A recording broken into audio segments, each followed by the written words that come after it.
Hola chicos, buenas tardes. Mi nombre es Juliet Sabocal. Yo voy a ser la profesora el día de hoy de biología. Creo que ya tengo la oportunidad de haber visto o haber tenido clase con otros chicos anteriormente. Si no, pues mucho gusto. Les recuerdo, vamos a tratar en este video todos los puntos de la guía que pues tienen ustedes que resolver. También voy a tener en la parte de abajo del video habilitados los comentarios si tienen dudas, inquietudes, sugerencias, que me las hagan o que me las expresen ahí. Voy a traer uno o dos temas, normalmente yo explico uno o dos temas diferentes, aparte pues de la guía. Y también les voy a dejar una pequeña tarea que ya más adelante se van a dar cuenta de qué se trata o de qué es. ¿Listo?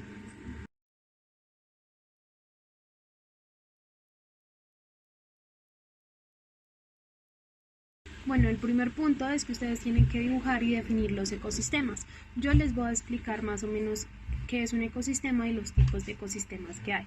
Primero, ¿qué es un ecosistema? En biología se denomina pues el engranaje de relaciones que hay entre distintas comunidades de organismos vivos y también entre pues el medio ambiente.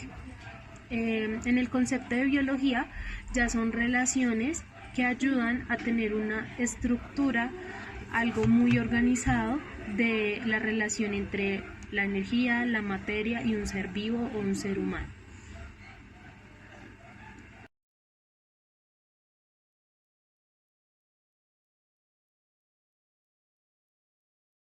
Bueno, entonces existen diversos tipos de ecosistemas, muchísimos, normalmente están clasificados dependiendo del hábitat en los cuales se ubican. El primero, los ecosistemas acuáticos, son los más grandes y casi ocupan el 75% de los ecosistemas, que son conocidos por lo que tienen lugar bajo el agua. Esto quiere decir como mares, océanos, ríos, lagos e inclusive cuevas submarinas, ¿listo? Que son las que encontramos casi en la pura profundidad del mar. ¿Listo? El siguiente tipo de ecosistemas son los ecosistemas terrestres. Estos tienen lugar sobre la corteza terrestre y tienen diferentes variaciones de relieve o niveles, como se les puede decir. Estas pueden ser montañas, valles, desiertos. ¿Listo? Por esto mismo tienen diferencias importantes de temperaturas y podemos ver que en una parte, un ejemplo, si es temperatura muy alta, que es cálido, pueden haber más insectos y cuando es frío pueden haber de pronto más aves. Hay diversidad también de animales y de vegetación. El otro tipo de ecosistemas son los ecosistemas mixtos. Entonces, aquellos que se combinan, un ejemplo, el hábitat acuática con el hábitat terrestre. Normalmente se les llama o conoce como anfibio, ya que el animal vive o convive en ambos, pero pasa más tiempo en alguno de los dos y se traslada al otro para procrear, alimentarse o reposar. Un ejemplo, las tortugas. Las tortugas normalmente viven en el mar acuático, pero se la pasan también o salen a la superficie, a la arena, a la playa, para poder tener sus huevos de sus tortugas. Listo, y el último de estos ecosistemas es el microbiano. Entonces es de los organismos microscópicos que prácticamente viven en todos los ecosistemas, acuático, terrestre, pero que pueden vivir dentro de un organismo mayor o más grande. Esto puede ser como un ejemplo la flora microbiana intestinal. O sea, son esos microbios que pueden estar entre los intestinos de un ser vivo o un ser humano.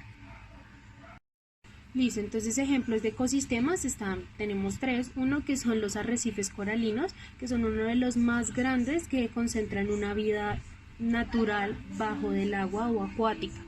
¿Listo?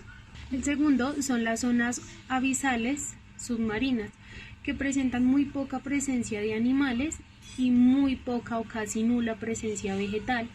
Y son ecosistemas extremos que son los donde permanece, o sea, ya es la pura profundidad del mar, donde ya prácticamente toca el suelo y que es oscuro total. Inclusive hay animales que para sobrevivir tienen una luz en su cabeza o tienen diferentes formas o brillan, que es una forma como de guiarse dentro de esa oscuridad.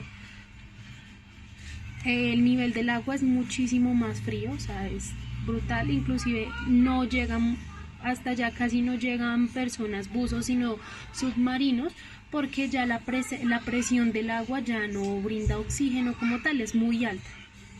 Listo. Y la última es un ecosistema polar, que es donde se caracteriza como tal por tener una temperatura muy baja, o sea, muy frío.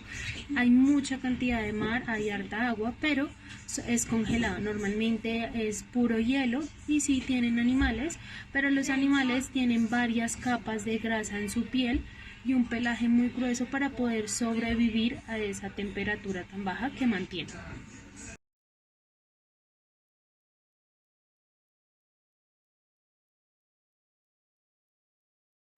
Listo. Componentes de un ecosistema. Un ecosistema se integra por dos tipos de elementos que son diferentes a su naturaleza o a su hábitat, como los elementos bióticos y los elementos abióticos. Los elementos bióticos son aquellos vinculados a la vida en sus numerosas formas y tendencias, como las relaciones de sus trópicos, o la presencia de vegetales. También de la cantidad de población la cual estén o transcurran en esa hábitat. El segundo son los elementos abióticos, que tienen todo lo contrario, que son dependiendo como la luz solar, lo que es el clima. Entonces los anteriores eran dependiendo de la cantidad de personas y donde se encontraran, y este es dependiendo del clima de los cuales afecta. Esos son como los dos elementos que componen un ecosistema.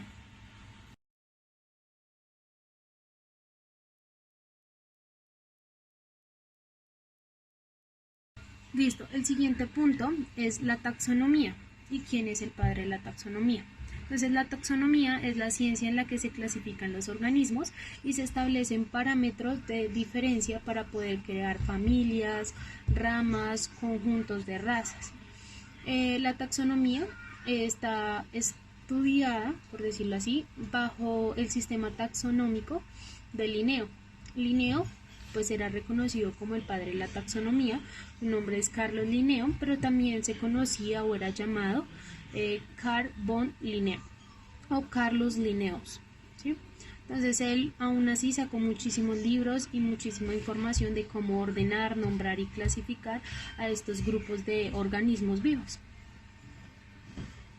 Linneo fue un científico, naturalista, botánico y zoólogo sueco que estableció los fundamentos para el esquema moderno de la taxonomía y de la nomenclatura biomal. Se consideraba pues fundador de esta taxonomía moderna y también se reconoce como el padre de la ecología. O sea, no solamente organizaba hacía un sistema organizado de los seres vivos, sino también ayudaba mucho al ecosistema, a la ecología, a la biología, que son temas muy diferentes, pero todos tienen relación. Por eso mismo era un científico muy completo y pues se le denominó, se le daba el nombre o se reconocía así, el padre de la taxonomía.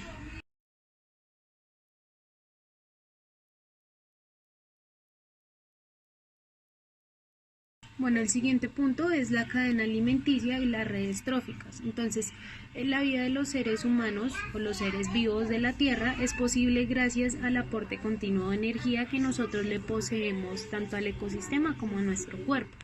Entonces, es decir, que nuestro cuerpo o esos seres necesitan un sustento para sobrevivir en la naturaleza. ¿Cómo es importante o cómo estudian todo eso? Estudian los comportamientos para poder entender cómo una persona sobrevive, tanto de comida. Para muchos animales o seres vivos, esos nutrientes provienen de otra criatura o de otro tipo de ser vivo, ¿cierto? Entonces, estas relaciones tienen conocimientos sobre cómo se comporta un ser humano, un ser vivo en su forma alimenticia. Se llama cadena trófica o también es muy conocida como la cadena alimenticia, tanto de los animales como de un ser vivo y de su organismo en general. Listo, para continuar. Listo, ahorita vamos a ver como una forma de que se alimentan los animales o los seres vivos, una forma como estratégica que ellos utilizan para eso. Una de ellos son los organismos autótrofos, que son aquellos organismos que se alimentan a sí mismos. ¿Cómo hacen eso? Ellos reproducen su propia comida, son capaces de utilizar la energía solar y unirlas a partir de moléculas sencillas haciendo fotosíntesis. que pues pasa mucho con las plantas, como ustedes lo saben. Esto pues los nutre y hacen su propia alimentación para poder sobrevivir. Bueno, como les decía, entonces estos organismos tienen dos como suborígenes. El primero son los fotosintéticos o los fotoautótrofos, que son los seres vivos que utilizan luz solar a través de la fotosíntesis para hacer una materia orgánica y producir su propia alimentación y nutrientes para poder sobrevivir. Un ejemplo, como les decía, son las plantas.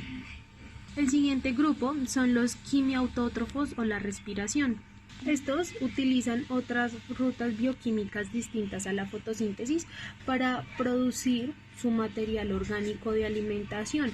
Uno de estos puede ser, por ejemplo, las bacterias, que utilizan compuestos de dióxido de carbono o a partir de otro tipo de compuestos químicos para poder hacer su producción alimenticia.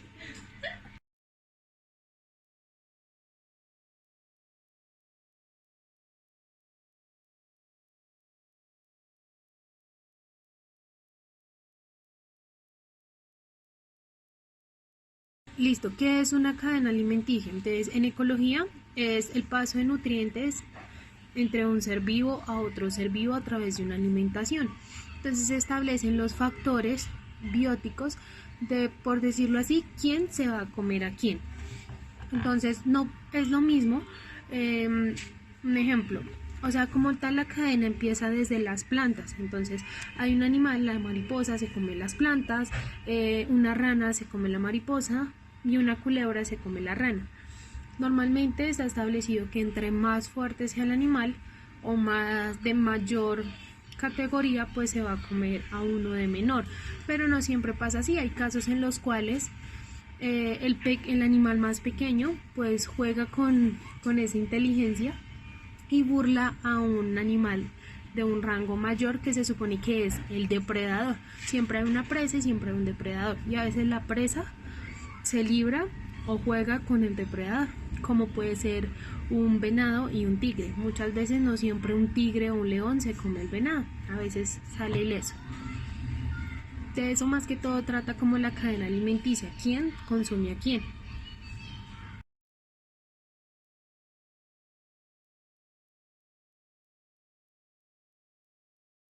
Bueno, en este momento vamos a hablar de los tipos de cadenas alimenticias. Hay dos principales. Una es la cadena alimenticia terrestre, que es el hábitat pues del terrestre de los humanos y de los animales terrestres, como una planta es comida por una mariposa.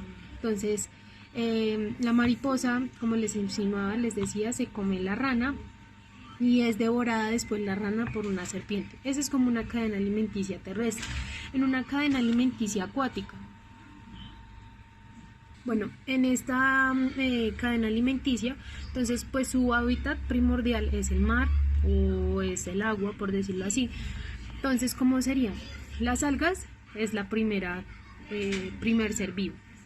El segundo, entonces, los moluscos se comen las algas. El pez guppy, que es pequeñito, son los que se comen los moluscos. Y un salmón o un pez más grande es el que se come el pez guppy, que son esos pequeñitos. Es como una cadena o simulación de una cadena alimenticia acuática.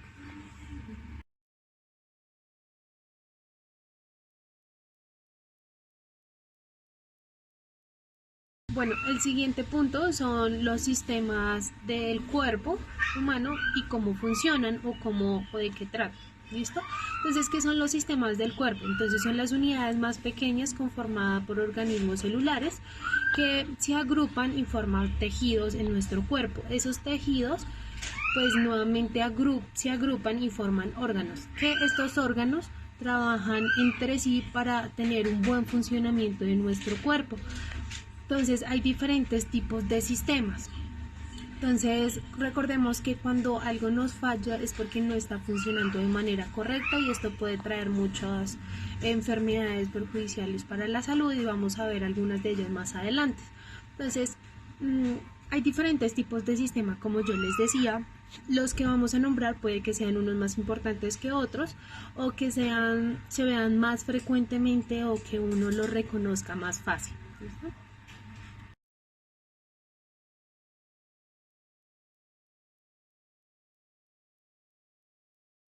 Listo, el primero de los sistemas es el sistema nervioso, que se encarga de enviar impulsos nerviosos, como lo dice su nombre, por todo el organismo o por todo el cuerpo, lo cual permite ejercer funciones como el control voluntario de muchas acciones que nosotros realizamos, también como pensamiento, memoria y otros aspectos cognitivos que nosotros hacemos. También se encarga de esas acciones que no podemos controlar, que son de forma involuntaria, como son los reflejos, cuando a veces uno va caminando, un ejemplo, y siente que alguien viene detrás, y uno siente eso y de una como que voltea a mirar sin pensar, ya uno lo hace. O nomás que le digan hola, a veces uno levanta la mano y saluda. Son reflejos involuntarios que hacemos nosotros y que ya el cerebro los asimila con el sistema nervioso. El segundo sistema es el sistema endocrino. Listo. El sistema endocrino se encarga de la regulación de los organismos mediante las hormonas que producen nuestro cuerpo, las cuales son sustancias químicas que permiten controlar procesos del organismo, dándoles inicio, manteniéndolos o finalizándolas. Entre estas funciones normalmente podemos ver como la reproducción de hormonas y células sexuales que arroja nuestro cuerpo.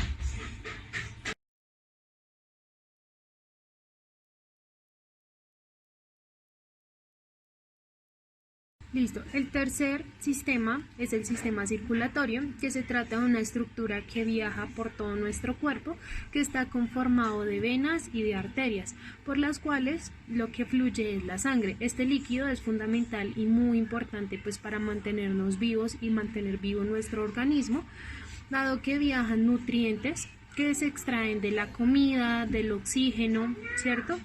Estas sustancias también paran o llenan las células y los órganos dándoles como funcionalidad correctamente. Muchas veces cuando dice que no le llega el oxígeno al cerebro, un ejemplo, que se pueden desmayar, que pueden entrar en un paro, es porque muchas veces no les llega sangre a la cabeza y por eso es que no funciona de manera adecuada y nuestro cuerpo falla. Listo. El cuarto sistema es el sistema digestivo, que se encarga de recoger y aprovechar todos los nutrientes que proporcionan nuestras comidas mediante procesos físicos y químicos. El sistema aísla los nutrientes de la comida, los separa, con los cuales se podrá mantener como una funcionalidad biológica de nuestro cuerpo y de nuestros órganos. La digestión empieza por la boca, donde se mastica toda la comida, se mezcla con la saliva. Después baja por la garganta hacia el esófago y de allí llega al estómago, donde los líquidos gástricos o los ácidos gástricos, descomponen la comida o la separan, separando pues todos sus nutrientes y dejando que se queden los nutrientes y continúe lo que ya el cuerpo no necesita. Esto es un proceso de varios días porque no solamente es en un día, sino que digamos, hay comidas que son más difíciles de que nuestro cuerpo las desvanezca o las descomponga, como la carne. Son muy pesadas y son muy difíciles. A veces cuando comemos algo y nos cae como pesado, hay gente que come granos y les cae pesado, que se enferman, es porque nuestro sistema digestivo no asimila de manera correcta esos alimentos, pero sí toma ciertos nutrientes.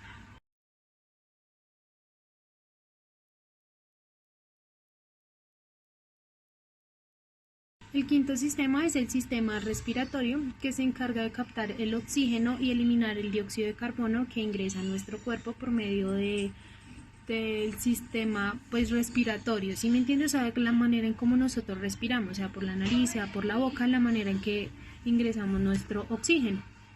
El oxígeno es introducido en el torrente sanguíneo para que la sangre lo lleve a las células y se pueda producir una respiración correcta celular y pues un buen funcionamiento de nuestro metabolismo. No sé si sepan, hay muchos procesos ahorita de oxigenación de sangre y es que sacan una parte de nuestra sangre, la introducen como en una cápsula con oxígeno y la purifican y nuevamente la ingresan en nuestro cuerpo o en nuestro sistema sanguíneo. Entonces es una forma de oxigenar nuestro cuerpo y de mantener un buen funcionamiento. Listo, el siguiente sistema es el sistema.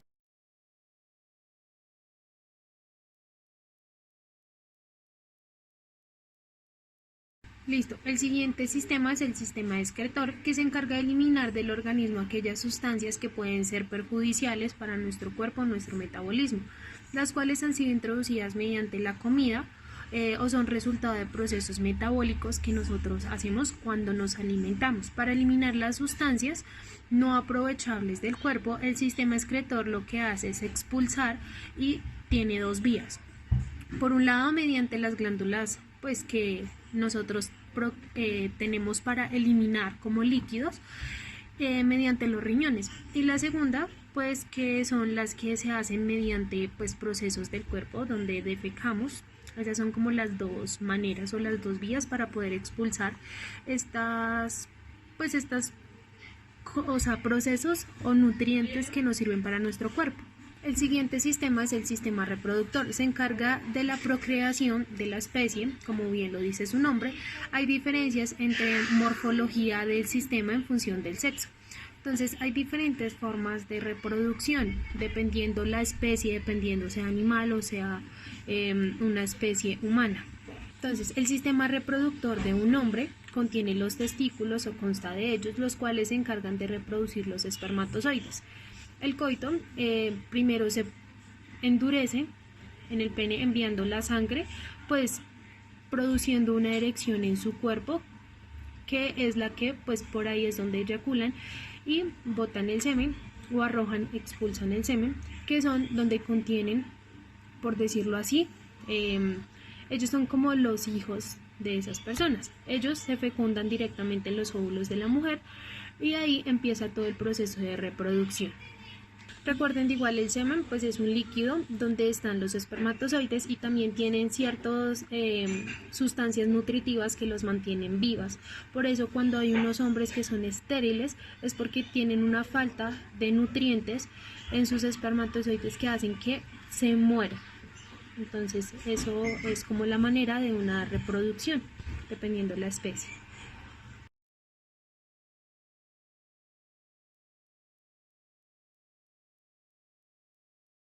El siguiente es el sistema muscular. El sistema muscular lo conforman 600 músculos divididos en tres partes. El primero, músculos esqueléticos, que se unen al hueso y están implicados en movimientos voluntarios que proporcionamos nosotros al cuerpo.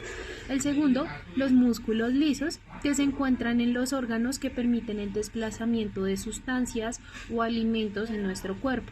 Y por último, los músculos cardíacos permiten el transporte de la sangre mediante el movimiento del corazón. ¿Listo? Esos son como los principales funcionamientos o músculos del sistema, el sistema muscular. El siguiente sistema es el sistema esquelético, lo componen 200 huesos y junto con el sistema muscular forman el sistema locomotor, implicando movimientos voluntarios e involuntarios para nuestro cuerpo que hacemos nosotros. Los huesos, además de servir de un soporte para nuestro organismo o nuestro cuerpo, también fabrican células sanguíneas y son muy importantes para almacenar el calcio. Por eso a veces nos duelen las articulaciones, que cuando doblamos la muñeca, la rodilla nos traquean porque está fallando algo en nuestro sistema muscular y en nuestro sistema esquelético.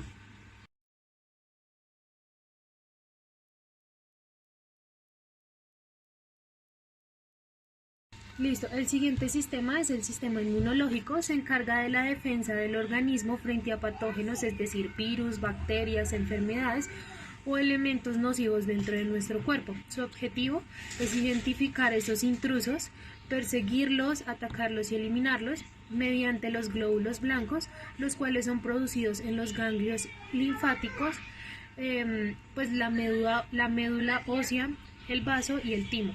Son como unas partes del sistema. Cuando se detecta un patógeno, se activan varios procesos biológicos a modo de alarma, como inflamaciones, dolores, producción de mucosidades y pus, dependiendo pues la parte del cuerpo que está siendo afectada. El siguiente es el sistema linfático, lo constituye los ganglios linfáticos, además de los conductos o vasos por donde viaja la linfa. La linfa es una sustancia en la cual se encuentran los glóbulos blancos implicados a la defensa del organismo o eliminar todos esos patógenos nocivos que están o que viajan dentro de nuestro cuerpo. Listo. El último sistema es el sistema integumentario. Está constituido por el órgano más grande del cuerpo humano, que es la piel. Además, lo conforman muchísimos más factores como las uñas y el vello capilar. Su función es proteger el cuerpo de los agentes externos, además de permitir o mantener constante temperatura mediante la respiración. Pues en verano ayuda como a neutralizar la temperatura y que no nos dé tanto calor, y en invierno al contrario, que nos dé ese calor pues para mantener nuestro cuerpo. También digamos incluye las pestañas, que están con una función que es cubrir el ojo. Todos nuestros mugres o esos como elementos que pueden afectar nuestra vista quedan acá como hospedados en las pestañas, y evitan que lastimen nuestros ojos pues de una manera diferente. Por eso no es tan recomendable estarse rascando así el ojo, porque lo que hace es quitar lo que está aquí y meterlos dentro del ojo, o sea, quitar ese mugre y permitir que entre en el ojo y pues pueda ser un poco más fastidioso o nocivo para nosotros.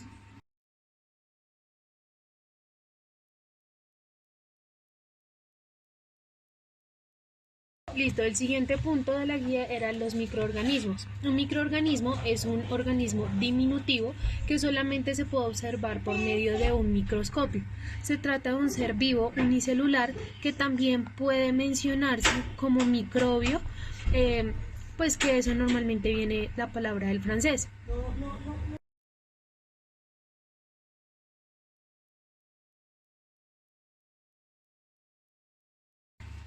Bueno, ahora, ¿qué son las bacterias? Entonces, las bacterias son microorganismos, al igual que los hongos, también son identidades acelulares como los virus. La microbiología es la especialidad científica que se encarga del estudio de este tipo de bacterias o virus que provocan enfermedades en nuestro cuerpo. La mayoría de los microbios no son perjudiciales para el ser humano, pues sí tienen reacciones o tienen segundos síntomas que pues hacen que uno de pronto vomite, tenga fiebre, pero no son nocivos para que uno se muera, por decirlo así. Entonces, como decía, muchos de estos microorganismos cumplen un rol importante en nuestro cuerpo, que es la descomposición de cierta materia orgánica que ya no hace no hace bien para nuestro cuerpo, y ayuda a eliminar toxinas y eliminar cosas que no son muy buenas.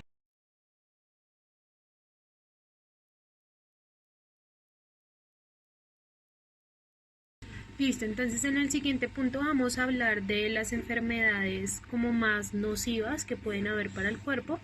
Mm, no solamente nocivas, sino que aún no tienen un tratamiento, una cura pues para combatirlas. Tienen muchos tratamientos para combatirlas, pero no para curarlas. En primer lugar, podemos encontrar el cáncer, que es una de las enfermedades más comunes y peligrosas en nuestros tiempos. Es el crecimiento anormal de células malignas en nuestro organismo. Empiezan por tumores, pueden ser malignos o benignos.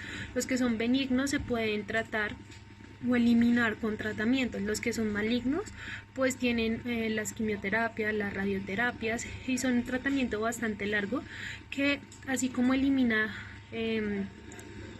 glóbulos blancos de nuestro cuerpo, también elimina los rojos, los nutrientes, elimina todas esas células nocivas, pero también las buenas, las que le dan nutriente a nuestro cuerpo. Muchas gentes, esto tiene como un efecto secundario, donde pues mucha gente pierde el cabello, pierde energía en su cuerpo, pierde uñas, calcio, y debe tener pues un tratamiento especial. La segunda es el Alzheimer, es una enfermedad neurodegenerativa. Pues las causas como tal no son reconocidas, pero normalmente esto se le da o le da a una persona de mayor edad, normalmente pues de los 40 en adelante, que es una de las más difíciles de tratar y de afrontar, porque provoca deterioro cognitivo y trastornos en la conducta y pérdida de la memoria de una persona. Entonces, por eso mucha gente de edad ya no puede andar sola, porque de un momento a otro, ellos tienden a eliminar como el conocimiento del presente y traen recuerdos del pasado. Se acuerdan de muchas cosas que les pasaron cuando niños y suelen estar en lugares que ellos concurrían cuando eran jóvenes. Entonces, olvidan el presente y trae recuerdos de los principios, digamos, de cuando ellos empezaron su niñez o adolescencia, y es muchísimo más fácil de confundirlos, por eso se pierden.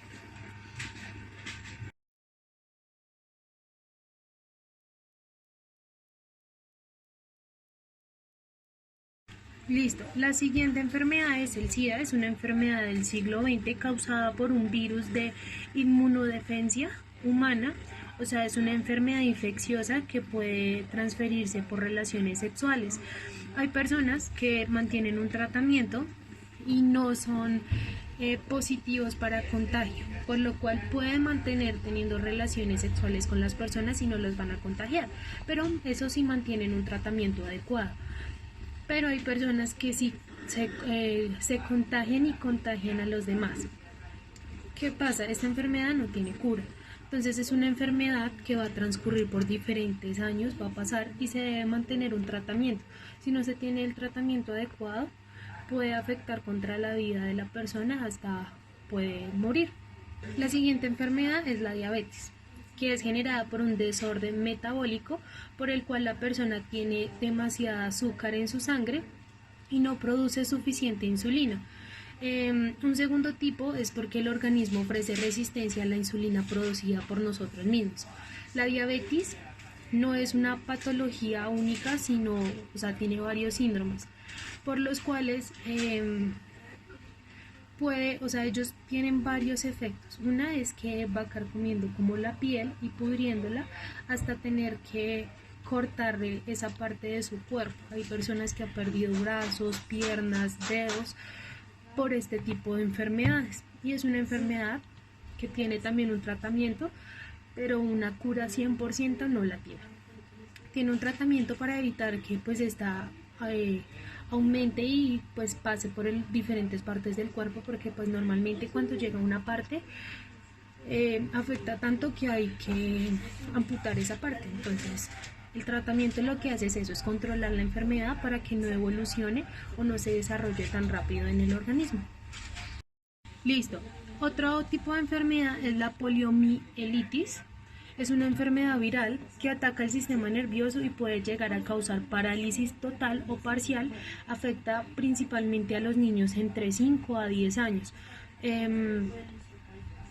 Esta enfermedad también afecta a muchas personas, a veces es por el clima, por el cambio de clima brusco, también puede ser por estrés, pero es más que todo es una enfermedad que ataca a los niños, donde proporciona parálisis temporal del cuerpo o total del cuerpo. Y por último, la enfermedad del asma. Es una enfermedad crónica que puede avanzar en diferentes etapas, empezando desde muy leve hasta grave. Se produce en los pulmones e inflama las vías respiratorias. Si no lleva un tratamiento adecuado puede llegar a ser mortal, porque normalmente las personas que sufren de asma mantienen o deben mantener con respiradores para poder ayudarse, o cuando son asmáticas deben deben mantener con inhaladores para que pues se apoyen, porque muchas veces no pueden tener el tanque de oxígeno, porque entre más grave ya pasan de inhaladores hasta el tanque de oxígeno.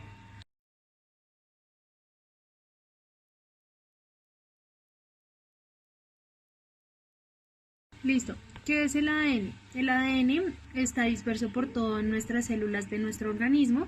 Entonces, es una estructura, o es por decirlo así, una figura totalmente estructurada que tiene muchos cromosomas.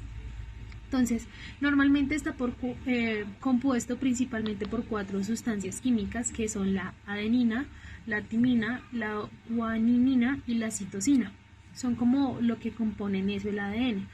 Y pues en concreto es como la forma lo que tienen nuestros genes, ¿sí? O sea, los genes es todo lo que componen el ADN, ¿sí? Por eso muchas veces nosotros salimos con rasgos muy parecidos a nuestros papás, a algún familiar, a algún abuelo, ¿cierto? Y el ADN como tal es una forma estructurada de ubicar estos genes para que salgan de una manera bien puesta, por decirlo así. O sea, un ejemplo, si mi papá tiene los ojos azules, entonces que no me vaya a salir el azul en el cabello, sino que me salgan en los ojos como debe ser. ¿Qué es la genética? La genética es la rama de la biología que estudia todas las características y rasgos físicos que se transmiten de una generación a otra. ¿Listo? Entonces, como les decía yo anteriormente, examina todos estos genes que se encuentran en las células cuando, un ejemplo, viaja el espermatozoide y se planta en el óvulo de la mamá o de la mujer. Y como tal, este determina el aspecto físico y las características que vamos a tener. Igualmente también como la capacidad o como las probabilidades de contraer diferentes enfermedades que vienen de generación en generación.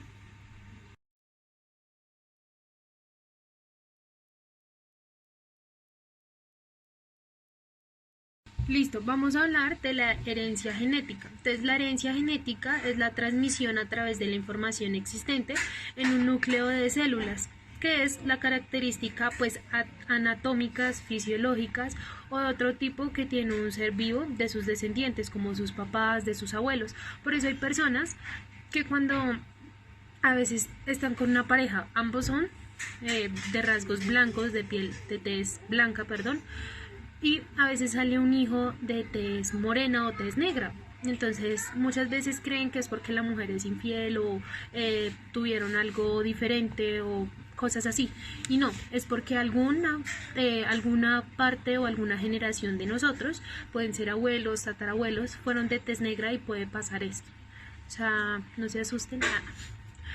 Entonces, la transmisión de todos estos genes tienen varias características.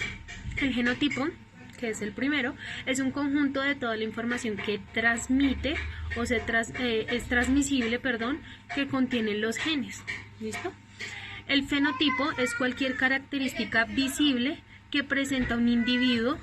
El siguiente es el meiosis, que es una de las formas de división celular propia de las células reproductoras. Entonces, es la que se produce en la unión de los dos tipos de genes, tanto el del papá como el de la mamá. Entonces, es la unión del espermatozoide en el óvulo, como les decía anteriormente. La siguiente es la mitosis, que es la división celular, que da como resultado dos nuevas células con la misma cantidad de cromosomas, es decir, es la nueva estructura genética que va a tener ese individuo. En la meiosis es la unión de los genes del papá y los genes de la mamá, y en la mitosis es la nueva estructura genética de esa persona o ese ser vivo que se está produciendo. La siguiente es la mutación. Entonces, es la variación que se produce en el genotipo de un individuo o puede ser introducida o inducida por personas o por, como su nombre lo dice, la mutación de ese gen. Muchas veces se le agrega un ejemplo, mutación puede ser dos perros y lo que hacemos nosotros es agregarle un gen de una rana, que es algo muy inusual, y sale una nueva especie. Muchas veces no sobreviven porque no son compatibles, porque son de diferentes razas, de diferente estructura molecular y tiene diferentes aspectos. Por eso no siempre la mutación es muy buena.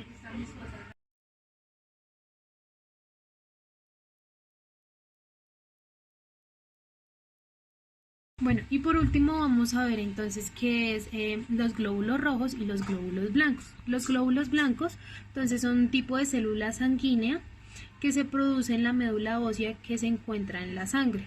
Entonces, y los tejidos linfáticos también. Los glóbulos blancos son parte del sistema inmunitario del cuerpo que nos ayudan a protegernos de todas estas enfermedades o virus. También hacen alguna parte del sistema inmunológico que nos aporta todos estos beneficios para nuestro cuerpo. Entonces ellos ayudan a combatir infecciones u otras enfermedades, como los tipos de glóbulos blancos son glucocitos, entonces también tienen varios, hay tres más que todo de ellos, que son los neutrófilos, los eosinófilos y los basófilos. Entonces son como tres diferentes de glóbulos blancos, de igual tienen la misma función, que es ayudar a combatir infecciones y enfermedades del cuerpo. Los glóbulos rojos son un tipo de célula también sanguínea que se produce en la médula ósea y que se encuentran en la sangre. Entonces, los glóbulos rojos contienen una proteína llamada hemoglobina que pues lo que ayuda es aportar también como nutrientes a nuestro cuerpo y mantener las defensas arriba.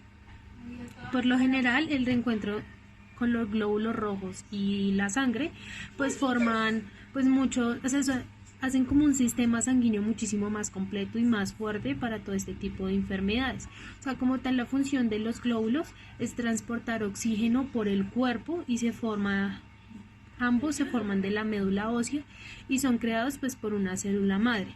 La idea de todos estos es, como yo les decía anteriormente, cuando una persona sufre alguna enfermedad, ellos son los que ayudan a combatirla.